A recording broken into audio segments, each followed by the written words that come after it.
this is going to be a really special one, so you might want to wait to the end of the video to kind of go over my thoughts and a little bit more information about this. But this is a B&M siren manufacturing company, CS8 B. I actually believe it's just a CS8 is what the tag states. CS8 M7. This is without a brake, so there's no way of me slowing it down unless I stick my hand inside, but let's see how long it goes.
Now, as I was talking about before, this is a B&M CS8 M7. If I remember correctly, the way that B&M does it, I'm not entirely sure, so don't quote me on this. But I believe M7 is referring to the size of the rotor and stator, not necessarily a model or a particular era, but it's also kind of confusing because there's M3s that have rotors that are the same size as this, but they have the internal webbing that holds the front bearing for the rotor, because the clutches were in the back on those ones. But I need to get some more information about these. I've been to the B&M shop on several occasions, but there's just so much history and in so little time to try to get all in the time I'm there. I would love to at some point make a video at the siren shop to kind of listen to Brian and what he is what information he knows, because he is extremely knowledgeable on these incredibly beautiful sirens.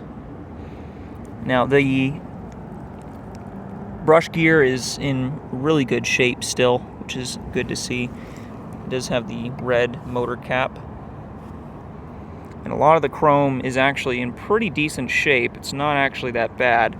just needs to be polished, which I did buy some polishing compound, so I do hope to have this cleaned up. However, one of the things that is missing from this siren is it does not have the brush cover, which would normally go around here, which is, if you can tell, that's why the chrome looks a lot better in this area than it does right here, because typically this would be still protected by a metal band that goes over the top of it. And it is definitely an older model of them, as I noted before, with the lack of a brake in the back, unlike the C5 or the more modern CS8s and Super Chiefs. They all have a brake that sits on the side, but this one does not have it, which leads me to believe that it's probably one of the older models. And as I had said before, also the trapezoid tag. See if I can get in the light a little bit better so I'm not covering it up. But there is the tag right there with all the information.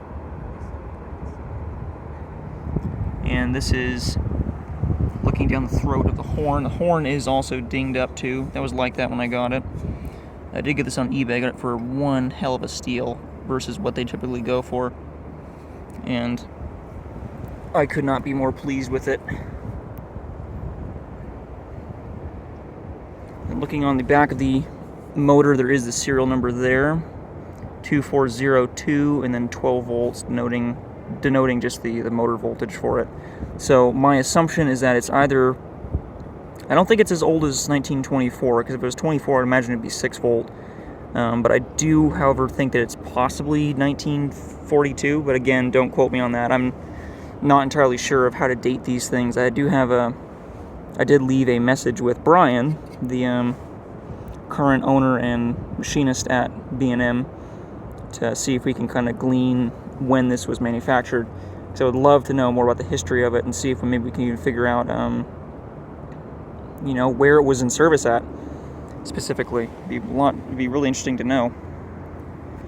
But I guess I can give it one other quick little tap, and also notice that I had in a previous video noted not to arc the battery terminals to that bottom stud, but I ended up doing it in this video because I don't have a wire on this thing yet. But this one I do intend on having completely cleaned up, just as I will with the C5, the C5 GA, that is. But I do plan on having this completely cleaned up and looking all nice and new, and it will be mounted on a proper base with a proper starter solenoid, so that I don't have to jump the wires to it every single time, just to prolong the life of it. And also it would look a lot cleaner rather than having it just sitting in the dirt all the time. So right now the pedestal is just sitting in the dirt. But I might have this sent to B&M at some point to have this professionally restored. I would love to have this thing looking bright and shiny. I will not say how much I got it for, because it might anger some people.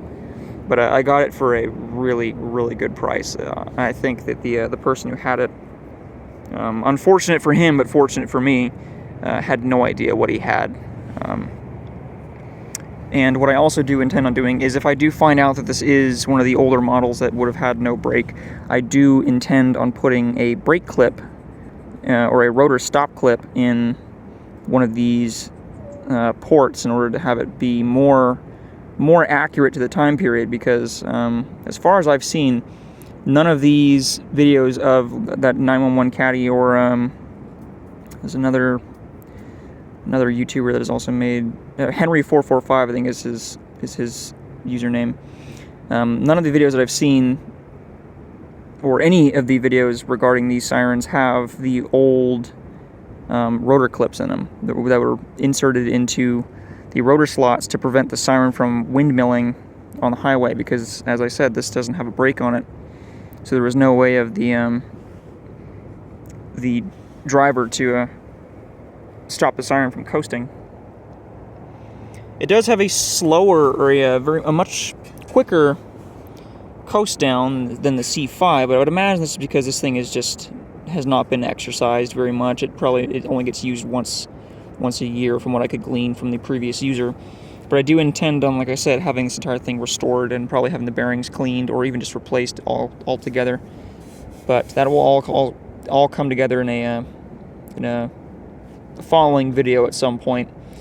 Now, the only thing I have to test next, which I will not be testing today, and it will probably have to come out in another video at some point, is I do have an ED Bullard, which I would love to have running, but it is a 6-volt, and finding a 6-volt system or a 6-volt battery that's got enough current to run it is actually surprisingly difficult. Plus, I also have to do some wiring job on it because it did use an old rayon cord, and that has completely fallen apart. So it will short itself out before it actually even starts. But that'll come in the next video at some point. I appreciate you guys watching. It was a long-winded one this time.